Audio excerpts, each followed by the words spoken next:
اعوذ باللہ من الشیطان الرجیم بسم اللہ الرحمن الرحیم قال رسول اللہ صلی اللہ علیہ وآلہ وسلم ایہا الناس قد اقبل الیکم شہر اللہ بالبرکۃ والرحمۃ والمغفرہ شہر هو عند اللہ افضل الشہور ایامہ افضل الایام ولیالیہ افضل اللیالی وساعاتہ افضل الساعات۔ رسول گرامی اسلام صلی اللہ علیہ وآلہ وسلم نے رمضان المبارک سے چند ایام پہلے خطبہ ارشاد فرمایا، اور اس خطبے میں آپ نے یہ ارشاد فرمایا کہ لوگوں تمہاری طرف خدا کا مہینہ آ رہا ہے، وہ مہینہ جو رحمتوں، برکتوں اور مغفرتوں کا مہینہ ہے، وہ مہینہ جو خداوند متعال کے نزدیک تمام مہینوں میں افضل مہینہ ہے، جس کے دن باقی مہینوں کے دنوں سے افضل ہیں، جس کی راتیں باقی مہینوں کے راتوں سے افضل ہیں، اور جس کی ساعات، جس کی گھڑیاں باقی مہینوں کے ساعات اور گھڑیوں سے افضل ہے۔ وہ مہینہ جس میں تمہارا سونا عبادت ہے، تمہاری نیند تسبیح ہے، ایک ایسا مہینہ کہ جس میں لیلۃ القدر جیسی عظیم رات موجود ہے، وہ مہینہ جس میں اعمال عبادات کا ثواب باقی مہینوں کی نسبت بہت زیادہ ہو جاتا ہے، بعض اوقات بلکہ قابل تصور نہیں رہتا جس قسم کا ثواب خداوند متعال نے اس مہینے کے لیے رکھا ہے۔ تو یہ مہینہ ہمیں خداوند متعال نے، ہم اب اس مہینے کے قریب ہیں اور انشاءاللہ ہم اس مہینے کو درک کرنے جا رہے ہیں۔ ان ساعات کو، ان ایام کو، ان لیالی کو ہم درک کرنے جا رہے ہیں۔ فرمایا رسول خدا صلی اللہ علیہ وآلہ وسلم نے، یا جابر ھذا شہر رمضان من صام نہارہ وقام وزرا من لیلہ وعف بطنہ وفرجہ وکف لسانہ خرج من ذنوبہ کخروجہ من الشہر۔ رسول خدا صلی اللہ علیہ وآلہ وسلم نے جابر بن عبداللہ انصاری سے مخاطب ہو کر فرمایا کہ اے جابر، یہ جو مہینہ خداوند متعال کا مہینہ ہے، رمضان المبارک کا، یہ وہ مہینہ ہے جس میں جو شخص دن کو روزہ رکھیں اور رات کا ایک پہر، رات کے کچھ لمحات وہ عبادت میں گزاریں، وَكَفَّ بَطْنَهُ وَفَرْجَهُ، اور اپنی حفاظت کریں حرام مال سے اور لذات خواہشات نفسانی کی جہت سے، اگر وہ اپنی حفاظت کریں، وَكَفَّ لِسَانَهُ، اور غیبت وغیرہ کی نسبت سے اپنی زبان کو سنبھال کر رکھیں، تو خرج من ذنوبہ کخروجہ من الشہر، وہ اپنے گناہوں سے اس طرح پاک و پاکیزہ ہو کر نکلتا ہے جس طرح وہ اس مہینے سے نکلتا ہے۔ یعنی جس طرح رمضان کا جب مہینہ گزرتا ہے تو رمضان کے مہینے کے کوئی آثار شوال کے مہینے پر نہیں ہوتا، شوال کا مہینہ مکمل ایک نیا مہینہ ہوتا ہے جس کے اوپر رمضان کا کوئی اثر نہیں ہوتا، اسی طرح یہ شخص جب رمضان گزرتا ہے تو اپنے گناہوں سے بھی اسی طرح نکل چکا ہوتا ہے جس طرح وہ رمضان کے مہینے سے نکلا ہوتا ہے۔ جابر بن عبداللہ کہتا ہے، یا رسول اللہ ما احسن ھذا الحدیث، اے پیغمبر خدا کس قدر خوبصورت حدیث ہے، یہ کتنی خوبصورت حدیث ہے، کتنی پیاری بات ہے۔ فرمایا اے جابر، لیکن یہ بھی یاد رکھو ما اشد ھذہ الشروط، صرف حدیث اچھی نہیں ہے بلکہ اس کے اندر جو شرائط ہیں وہ شرائط بھی سخت ہیں۔ یعنی اگر آپ ان شرائط کے اوپر عمل کریں گے تو اس مہینے کی جو خواص ہیں، اس مہینے کی جو خصائص ہیں، اس مہینے کی جو خصوصیات ہیں، اس سے آپ مستفید ہوں گے۔ لیکن اگر آپ ان شروط کے اوپر عمل نہیں کرتے تو یقیناً پھر ان خواص اور اس مہینے کی جو فضیلتیں ہیں اس سے آپ محروم رہیں گے۔ اس مہینے کے اندر یہ جو کچھ پیغمبر اکرم صلی اللہ علیہ وآلہ وسلم نے فرمایا وہ انسان کا انفرادی عمل جو وہ خود اپنے لیے کرتا ہے اس کے بارے میں ہے. یعنی ایک انسان خود نماز پڑھتا ہے، خود روزہ رکھتا ہے، اپنی زبان کو وہ کنٹرول میں رکھتا ہے، غیبت وغیرہ نہیں کرتا، تو اس کے بارے میں یہ ہے کہ وہ اپنے گناہوں سے اس طرح پاک و پاکیزہ ہو کر نکلتا ہے جس طرح وہ اس مہینے سے نکلتا ہے.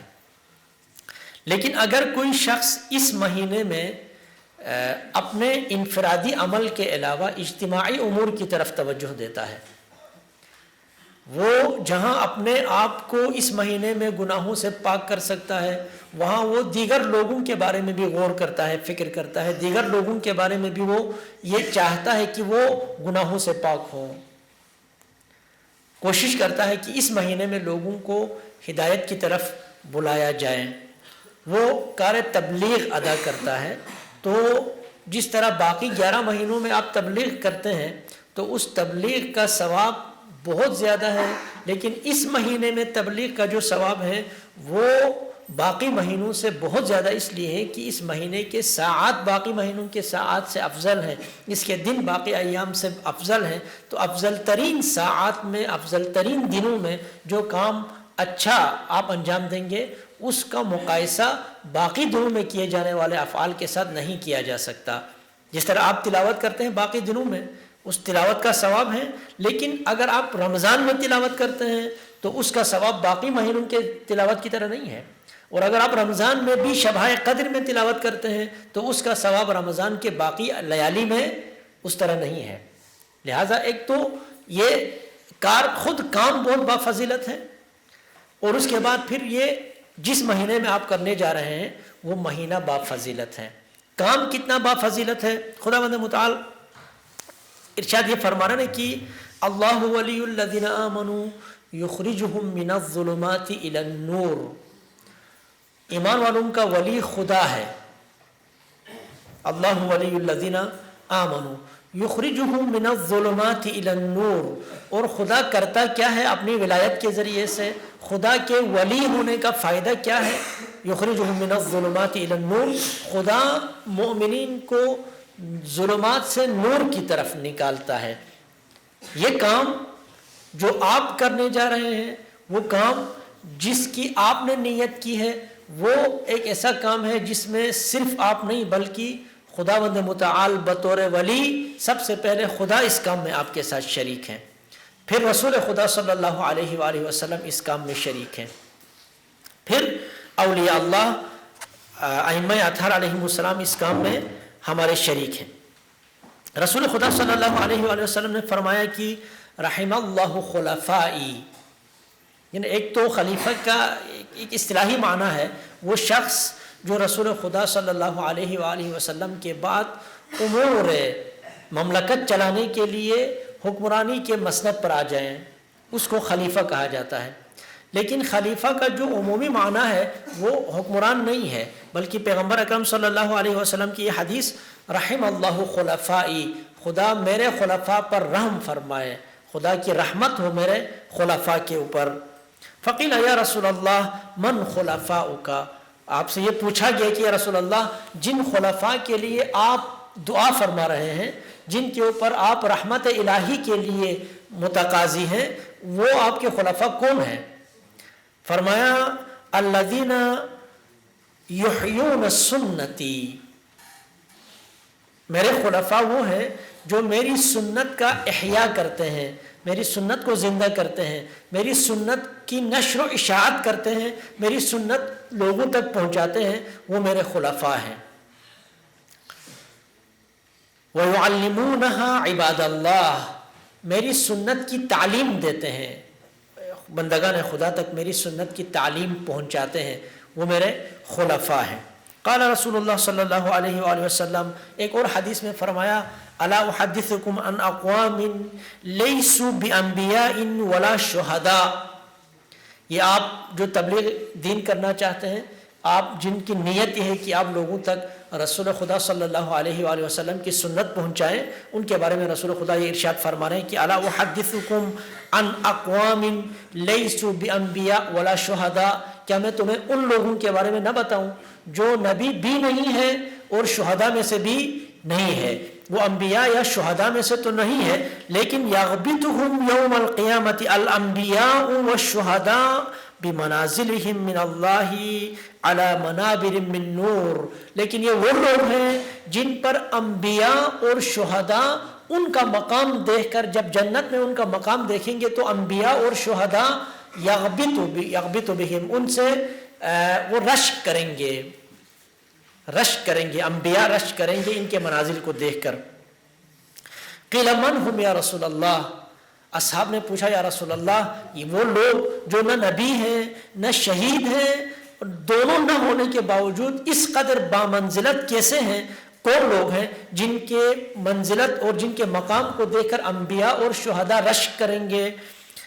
فرمایا ہم الذین یحببون عباد اللہ الی اللہ ویحببون عباد اللہ الی فاذا اطاعوہم احبہم اللہ۔ فرمایا کہ یہ وہ لوگ ہیں جو یحببون عباد اللہ الی اللہ، یہ وہ لوگ ہیں جو لوگوں کو خداوند متعال کی محبت کی طرف بلاتے ہیں، یعنی وہ لوگ جو سبب بنتے ہیں اس چیز کا کہ لوگ خدا سے محبت کریں۔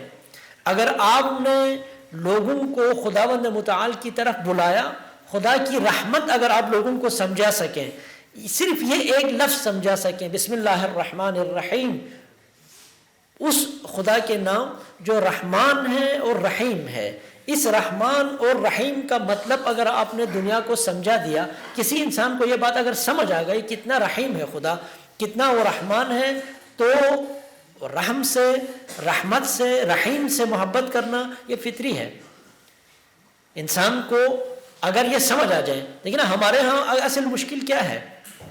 ہم دراصل خداوند متعال کی نسبت وہ جو قہاریت ہے اس جنبے کو بہت زیادہ لوگوں تک پہنچاتے ہیں کہ اگر یہ نہیں کریں گے تو عذاب ہوگا، یہ نہیں کریں گے تو عقاب ہوگا، یہ نہیں کریں گے تو یہ سب عذاب، عقاب، یہ سب کچھ خداوند متعال کی رحمت کے سامنے کچھ بھی نہیں ہے۔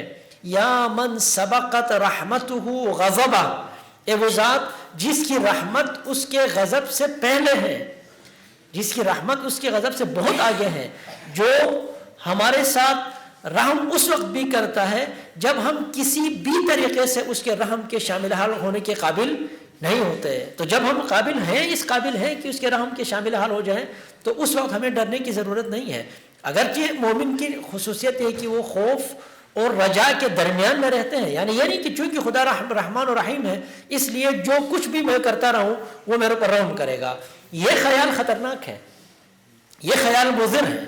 لیکن انسان کو ہمیشہ اس ذات کے رحم سے زیادہ توقع ہونی چاہیے۔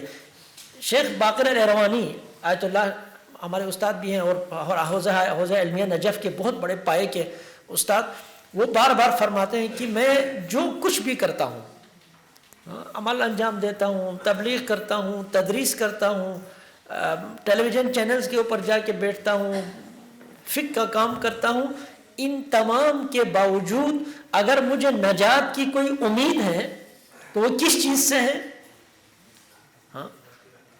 صرف خدا کی رحمت سے ہے۔ مجھے ان تمام چیزوں میں سے جو کچھ میں کرتا ہوں کسی چیز پر کوئی امید نہیں ہے، اگر امید ہے تو صرف اس لیے کہ وہ خدا رحیم ہے، اس کا رحیم ہونا مجھے امید دلاتا ہے۔ اگر ہم نے خدا کے اس صفت کو خدا کی لوگوں تک پہنچایا تو آپ نے گویا لوگوں کو خدا کی محبت میں مبتلا کیا، آپ نے لوگوں کو خدا کا حبیب بنا دیا، آپ نے خدا کو لوگوں کا محبوب بنا دیا، اور اسی کے ذیل میں آپ نے لوگوں کو پیغمبر خدا صلی اللہ علیہ وآلہ وسلم، درود بھیجے محمد علی محمد پر،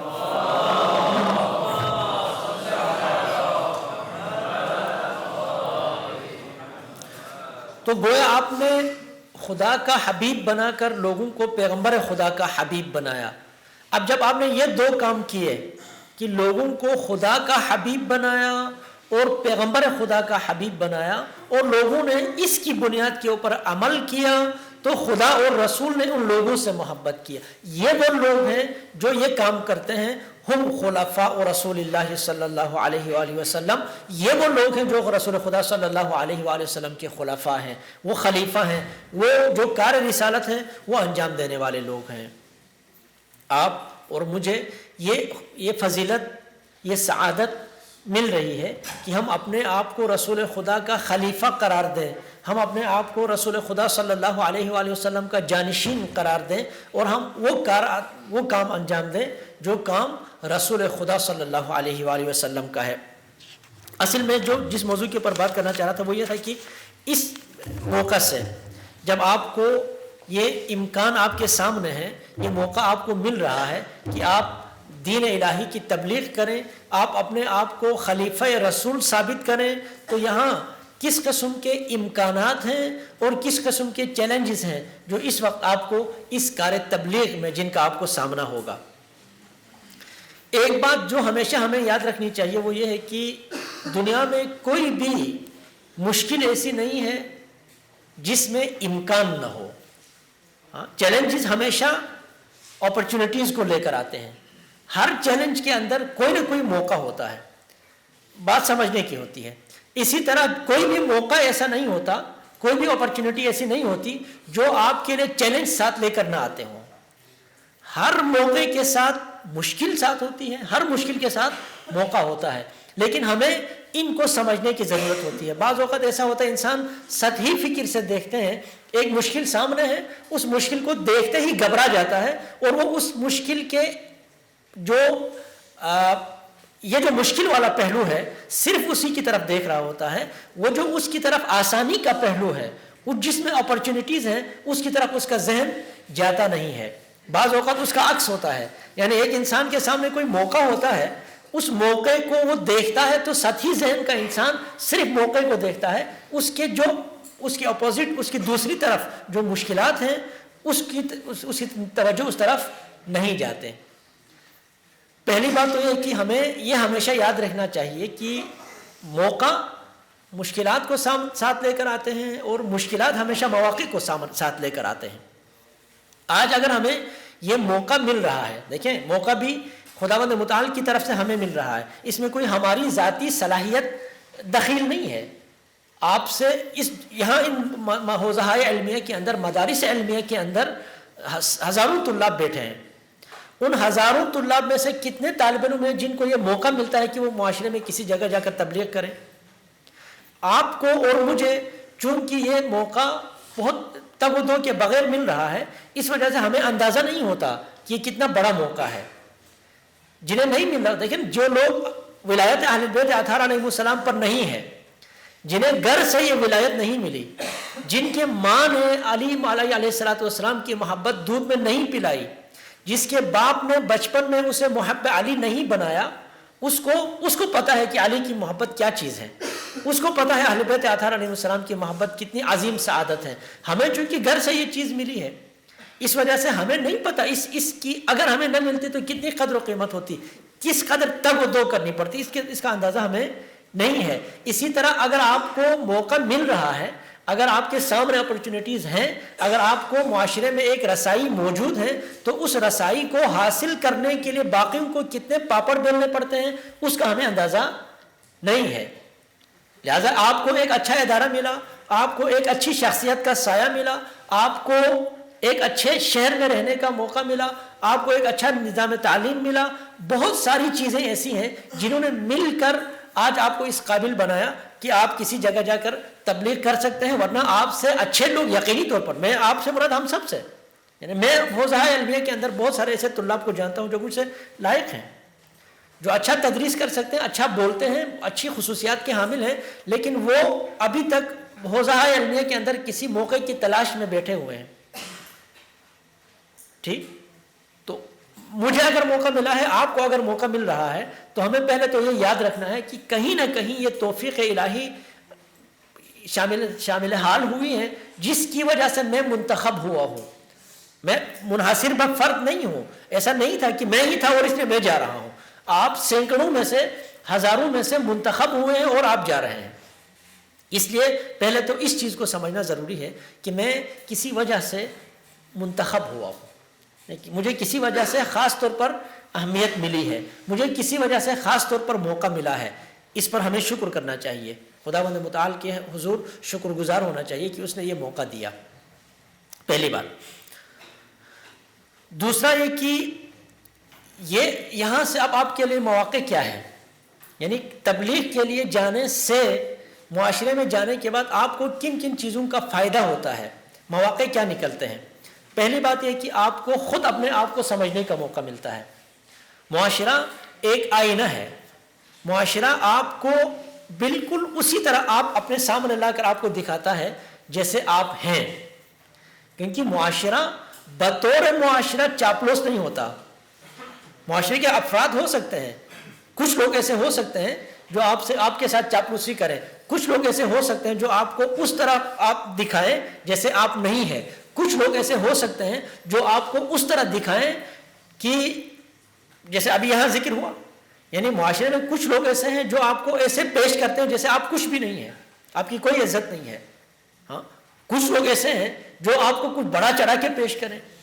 دونوں قسم کے لوگ آپ کو مل سکتے ہیں, لیکن معاشرہ بطور مجموع نہ آپ کو بہت چڑھا کے بتاتا ہے, نہ آپ کو بہت گھٹاتا ہے. معاشرہ جب آپ خود معاشرے میں اترتے ہیں تو خود معاشرہ آئینہ ہوتا ہے, اور اس آئینے میں آپ اپنے آپ کو بہتر انداز میں دیکھ سکتے ہیں کہ آپ کہاں کھڑے ہیں.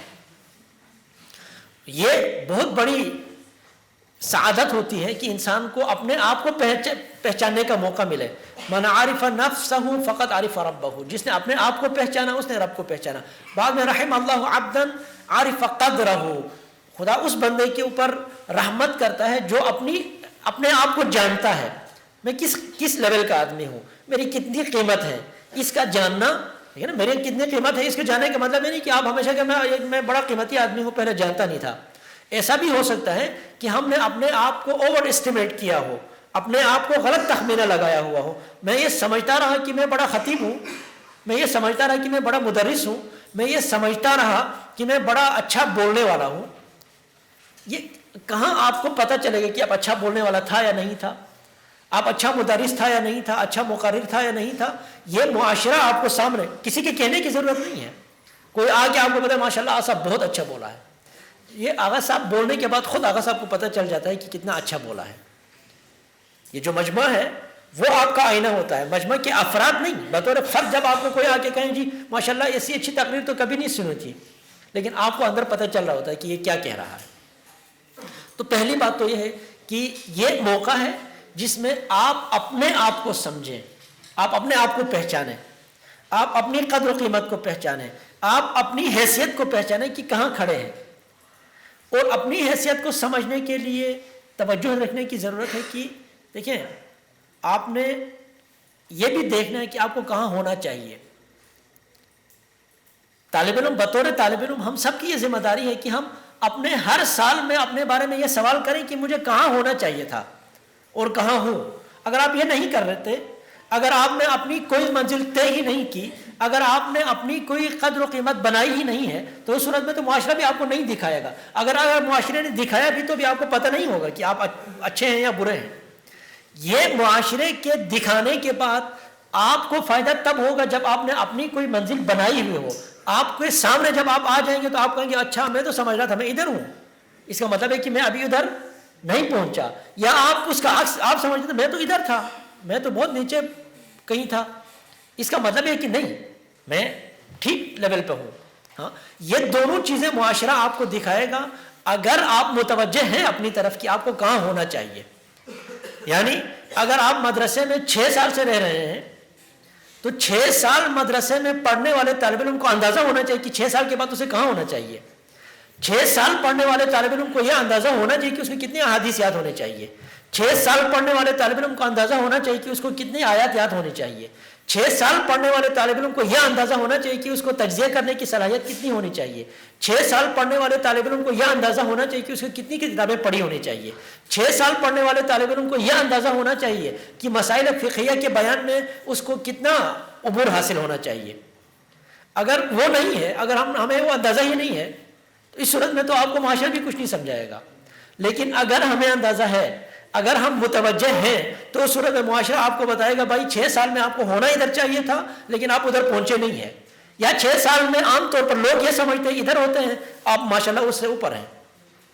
یہ دونوں چیزیں آپ کو یہ موقع فراہم کرتا ہے کہ آپ اپنے آپ کو سمجھیں اور آپ اپنے آئندہ کے لیے نیا عمل طے کریں۔ بعض اوقات ایسا ہوتا ہے کہ انسان اپنے آپ کو انڈر اسٹیمیٹ کرتے ہیں، یعنی وہ یہ سمجھتا ہے کہ ابھی میرے پاس کچھ بھی نہیں ہے، نہیں معاشرے میں جا کے بات کرنے کے تو ابھی میں قابل نہیں ہوا۔ ہاں، آج جب جاتے ہیں تو اسے اندازہ ہوتا ہے نہیں معاشرہ بہت نیچے ہے بھائی۔ ہاں، جب وہ اپنا اثر اس معاشرے میں دیکھتا ہے، جب وہ اپنا اس معاشرے کے اندر فعالیت کو دیکھتا ہے اور دیکھتا ہے کہ وہاں قبولیت ہے، تو انسان کو اندازہ ہوتا ہے نہیں میرے لیول کا آدمی اس معاشرے میں بہت کام کر سکتا ہے۔ یہ جو خوف ہوتا ہے کہ نہیں میں پتہ نہیں کیا کر سکتا، میں مجھ جیسا آدمی کیا کر سکتا ہے، ہاں میں تو ابھی طالب علم ہوں، میں تو کچھ نہیں کر سکتا، یہ بھی آپ کو معاشرہ بتاتا ہے کہ نہیں آپ اپنے آپ کو انڈر اسٹیمیٹ کر رہے ہیں، آپ اپنے آپ کو غلط سمجھ رہے ہیں۔ آپ کے جیسا انسان آپ کے جتنے علم کے ساتھ، آپ کے جتنے مطالعے کے ساتھ بہت کچھ کر سکتا ہے، وہ بہت کچھ والا راستہ بھی آپ کو معاشرہ سکھاتا ہے اگر معاشرہ میں جائیں۔ لیکن اگر معاشرے میں نہیں جاتے تو اس صورت میں انسان اسی غلط فہمی میں زندگی گزار دیتا ہے کہ میں ابھی کچھ نہیں کر سکتا۔ آپ حوزہ علمیہ کے اندر 70 سال کے لوگ، بلکہ 70 کیا دوسری تیسری نسل کے لوگ ابھی آپ کو حوزہ علمیہ کے اندر ملیں گے، قم میں، مشہد میں، ادھر نجف میں، جن کی تیسری نسل حوزے میں ہے۔ بہت سارے لوگ حوزہ علمیہ سے، مفسر قرآن محسن ملت مرحوم بار بار فرمایا کرتے تھے کہ میں حوزہ علمیہ سے خالی واپس آیا تھا۔ حوزہ علمیہ سے جب میں واپس آیا ہوں تو میرے پاس لوگوں کو دینے کے لیے کچھ بھی نہیں تھا۔ یعنی وہ شخص جنہوں نے فلسفہ پڑھا، وہ شخص جنہوں نے فقہ کو زبردست انداز سے پڑھا، وہ شخص جنہوں نے باقی بہت سارے موضوعات پر کام کیا حدیث کے اوپر، یعنی دوسرے لفظوں میں وہ فرمایا کرتے تھے کہ معاشرے کو ضرورت تھی قرآن اور حدیث کی، ہم پڑھتے رہے منطق اور فلسفہ اور یہ اصول فقہ، ہاں پڑھتے ہم کچھ ہیں، معاشرے میں ضرورت کسی اور چیز کی ہوتی ہے۔ اچھا، اس کا مطلب ہے کہ ہم پھر ان کو چھوڑ کے یہ پڑھیں، حدیث اور قرآن پڑھنا شروع کر دیں؟ نہیں، قرآن جب تک آپ وہ نہیں پڑھیں گے قرآن اور حدیث آپ کو سمجھ نہیں آئے گی۔ لیکن اس ضرورت کو سمجھنے کی ہے یا نہیں ہے کہ ہم لوگوں کو جو کچھ دینا چاہتے ہیں وہ لوگوں کی ضرورت ہے یا نہیں ہے؟ لوگوں کو اصول فقہ کی ضرورت نہیں ہے، اصول فقہ آپ کی ضرورت ہے۔ لوگوں کو منطق کی ضرورت نہیں ہے، منطق آپ کی ضرورت ہے۔ لوگوں کو کلام کی ضرورت نہیں ہے، کلام آپ کی ضرورت ہے۔ لیکن لوگوں کو پھر کس چیز کی ضرورت ہے؟ لوگوں کو مسائل بس سطحی مسائل شرعیہ کی ضرورت ہے، لوگوں کو اخلاقی قواعد اس کی ضرورت ہے، احادیث کی ضرورت ہے، لوگوں کو عقائد سے متعلق احادیث اور آیات کی ضرورت ہے۔ وہ آیات اور احادیث کتنے آتے ہیں ہمیں؟ یہ لوگوں کو کس چیز کی ضرورت ہے اس کا اندازہ جب آپ جائیں گے معاشرے میں آپ کو اندازہ ہوگا کہ لوگ کیا سوال کرتے ہیں، لوگ کیا سوال کرتے ہیں اور ہم نے کیا سیکھا ہوا ہے۔ معاشرے میں جائیں گے آپ اپنے آپ کو تبدیل کریں گے، آپ کے مطالعے کا انداز تبدیل ہو جائے گا، آپ کے مطالعے کی کتابیں تبدیل ہو جائیں گی، موضوعات تبدیل ہو جائیں گے جب آپ معاشرے میں جائیں گے۔ ورنہ ہمیشہ آپ یہی سمجھتے رہیں گے کہ جی اصول فقہ وغیرہ میں جو بندہ قابل ہے وہی معاشرے کا مفید آدمی ہے۔ اور اسی وجہ سے آپ دیکھتے ہیں کہ ہمارے ماشاءاللہ پڑھے لکھے لوگ جو حوزہ علمیہ کے اندر ہمیشہ ٹاپر رہے ہیں، جو حوزہ علمیہ میں پڑھتے ہوئے ہمیشہ اچھے نمبر لیتے رہے، آج وہ لوگ کہاں ہیں؟ خدمت کے اعتبار سے کہاں ہیں؟ یہ بدقسمتی یہ ہے کہ آپ بہت سارے خطباء کو، اور یہ ہم لوگ زیادہ کرتے ہیں، یعنی میں جو تقریر نہیں کرتا، مجھے جس کو خطابت آتی ہی نہیں ہے، میں ہر خطیب کے بارے میں آپ مجھے یہ کہتے ہوئے سنیں گے کہ یہ پڑھا لکھا آدمی نہیں ہے، ہاں لوگوں سے اوپر گیا ہی نہیں ہے۔ اچھا، اس کو خود احکام شریعہ کا پتہ ہی نہیں ہے۔ یہ سب کچھ نہ پتہ ہونے کے باوجود وہ بندہ کیوں مقبول ہے؟ پھر آپ کیوں نہیں ہے؟ آپ کو جو پتہ ہے، آپ کے اپنے دعویٰ کے مطابق آپ لوگوں سے اوپر پڑھے بھی ہیں، آپ نے فلسفہ منطق وغیرہ کلام وغیرہ بھی پڑھا ہے، آپ کو باقی ساری چیزیں پتہ ہے، ان ساری چیزوں کے پتہ ہونے کے باوجود پھر آپ اس مقام پر کیوں نہیں ہیں؟ آپ کو 10 لوگ نہیں سنتے، اس کو ہزاروں لوگ سنتے ہیں، وہ جس کے بارے میں آپ کا یہ دعویٰ ہے کہ اس کو کچھ آتا نہیں ہے، تو اس جس کو آتا نہیں ہے اس کو کیوں سن رہے ہیں لوگ؟ بات یہ کہ جو آپ کو آتا ہے وہ لوگوں کو نہیں چاہیے، اور جو اس کو آتا ہے وہی لوگوں کو چاہیے، پر اس کے پاس کم ہی صحیح، اس کے پاس کم صحیح لیکن وہ چیز موجود ہے جس کا خریدار موجود ہے، اس کے پاس کم ہے لیکن وہ بات موجود ہے جو لوگوں کو چاہیے، اس کے پاس وہ چیز ہے جس سے لوگوں کی ضروریات پوری ہوتی ہے، اور آپ کے پاس ماشاءاللہ وافر مقدار میں ہے، بہت زیادہ ہیں، لیکن جس کی معاشرے کو ضرورت نہیں ہے. یہ آپ کو کہاں سے پتہ چلے گا معاشرے کو کس چیز کی حقیقتاً ضرورت ہے؟ میرے بتانے سے نہیں پتہ چلتا، کسی اور کے بتانے سے پتہ نہیں چلتا، کمرے میں بیٹھ کے غور و فکر سے پتہ نہیں چلتا. یہ جب آپ معاشرے میں اترتے ہیں تو پتہ چلتا ہے. معاشرہ آپ کو جھنجھوڑتا ہے، معاشرہ آپ کو بتاتا ہے کہ آپ کہاں جا رہے ہیں. پھر آپ کو بات سمجھ آتی ہے کہ مجھے واقعاً کس چیز کی ضرورت ہے. اور یہ عمر ہے جانے کی، یہ عمر ہے یہاں سے ہم تبدیل ہو سکتے ہیں. کل کو آپ 40-50 سال کے بعد معاشرے میں جا کے ابھی آپ کو پتہ چلے وہ معاشرے کو حدیث کی ضرورت تھی، میں نے حدیث یاد نہیں کی، معاشرے کو آیت کی ضرورت تھی، میں نے آیت یاد نہیں کی. اب آپ صرف پچھتا سکتے ہیں لیکن آپ کچھ کر نہیں سکتے. لیکن اس عمر میں اگر آپ متوجہ ہو گئے، اس عمر میں اگر آپ کو معاشرے نے ایک دفعہ جھنجھوڑ دیا کہ بھائی آپ کے پاس کچھ نہیں ہے میرے لیے دینے کیا، آپ فضول آ رہے ہیں. ہاں، اگر آپ نے آئندہ سال آنا ہے تو آپ میرے لیے لے کر آئے، جو آپ کے پاس ہے وہ مجھے نہیں چاہیے. ہاں، تب یہاں آپ تبدیل کر سکتے ہیں، یہاں آپ سیکھ سکتے ہیں، یہاں آپ اپنے آپ کو اس طریقے سے بنا سکتے ہیں کہ آپ مفید واقع ہوں.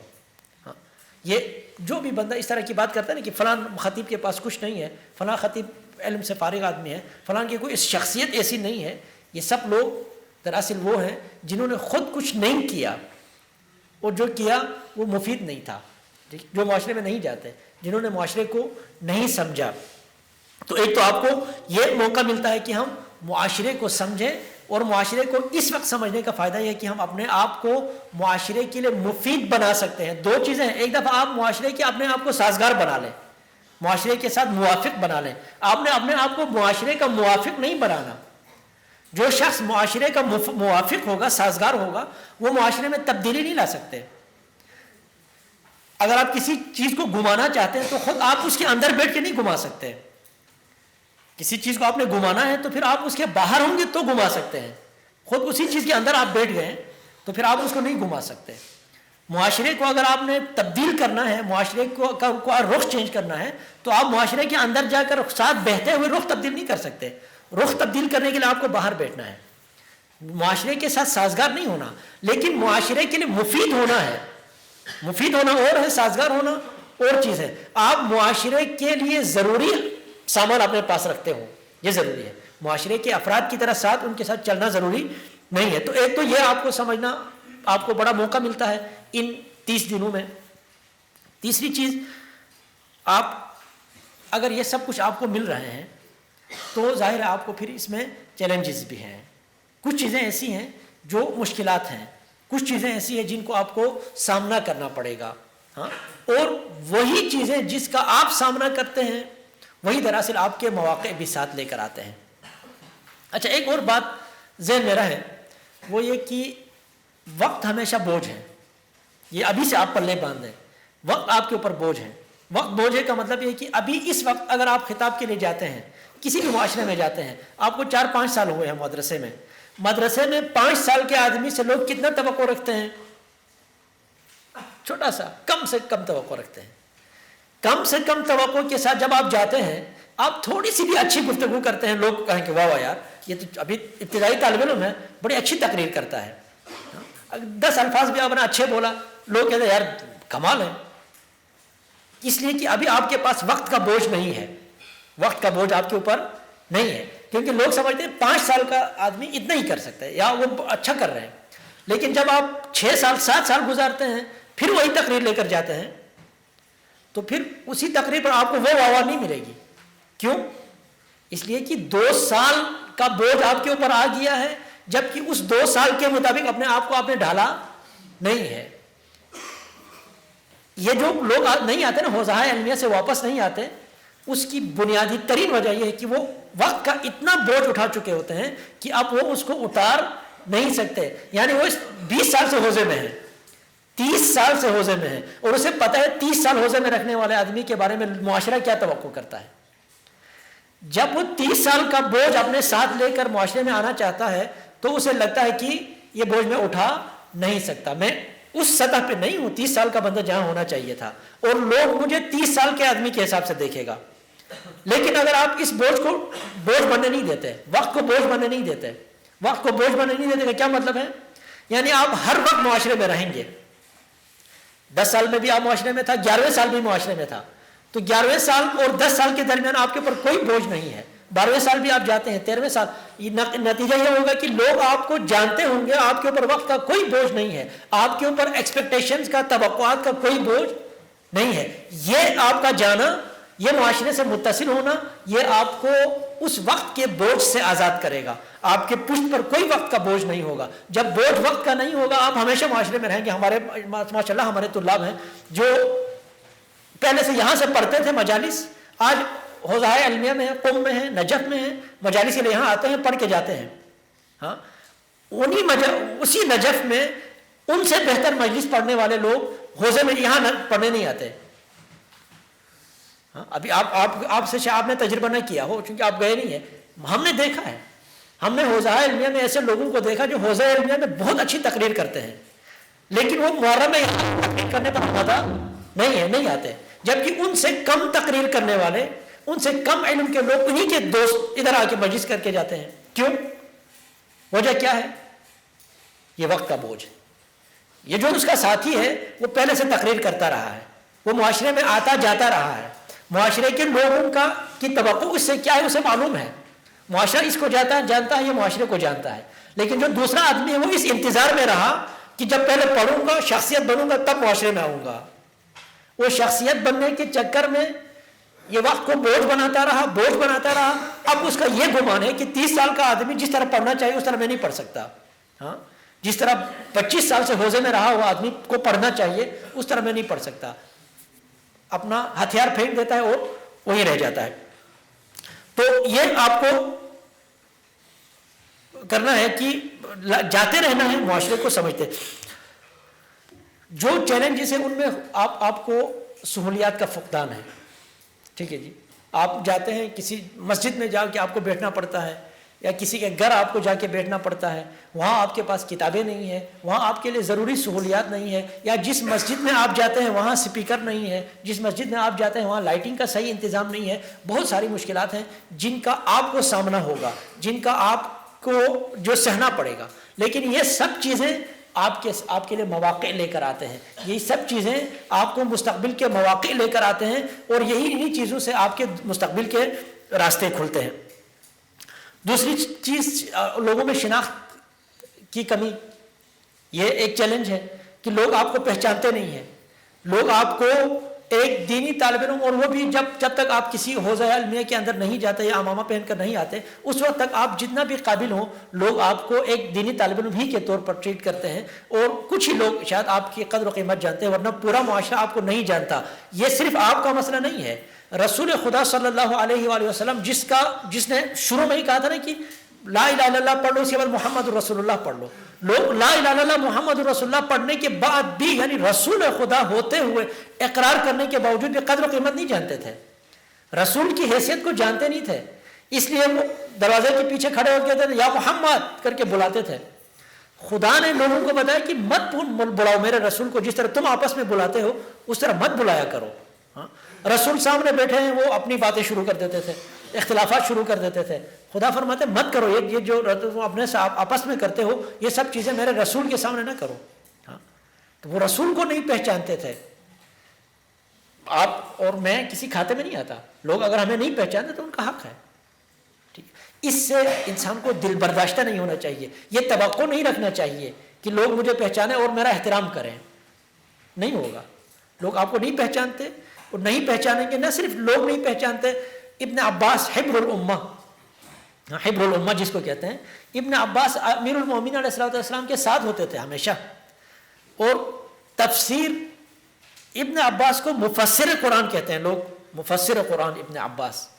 یہ ابن عباس امیر المومنین سے انہوں نے علم حاصل کیا, اور وہ خود کہتے تھے کہ میں نے علی سے جو علم حاصل کیا ہے وہ اگر آپ علی کے علم کے ساتھ اس کی نسبت دیکھیں تو سمندر سے ایک قطرہ اٹھانے کے بعد جس قطرے کی حیثیت ہے وہی میرے علم کی حیثیت ہے علی کے مقابلے میں.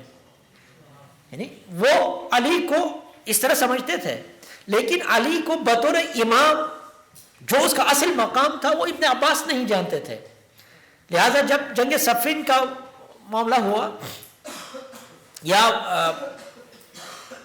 خوارج کے ساتھ جنگ, دونوں میں سے ایک میں بہرحال امیر المومنین نے فرمایا کہ کل ہمارے ساتھ 1000 لوگ آ کے ملیں گے. 1000 لوگ ہم سے آ کے ملیں گے۔ ابن عباس کہتے ہیں کہ یہ تو کوئی نہیں بنتا اس طرح آپ سری اس طرح کی پیشگویاں کریں، کل کو اگر 1000 نہ آئے تو ایک بندہ اگر کم ہو گیا تو لوگ کیا سمجھیں گے؟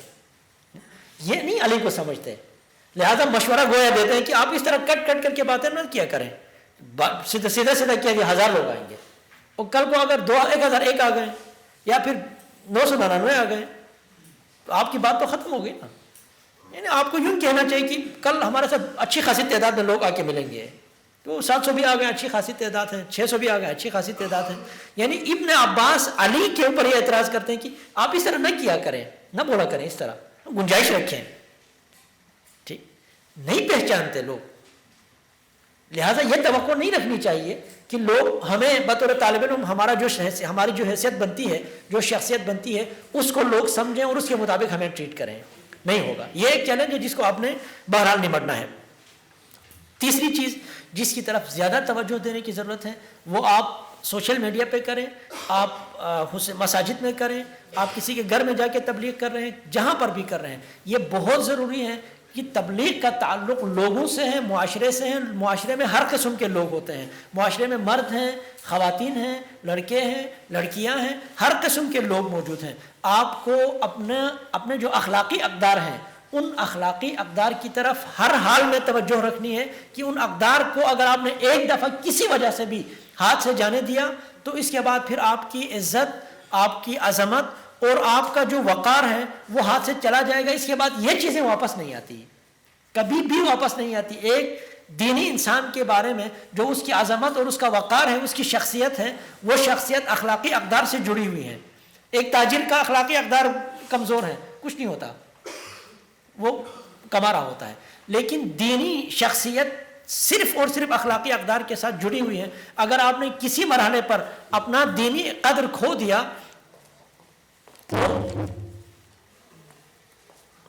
تو اس صورت میں آپ دوبارہ اس کو واپس نہیں لا سکتے۔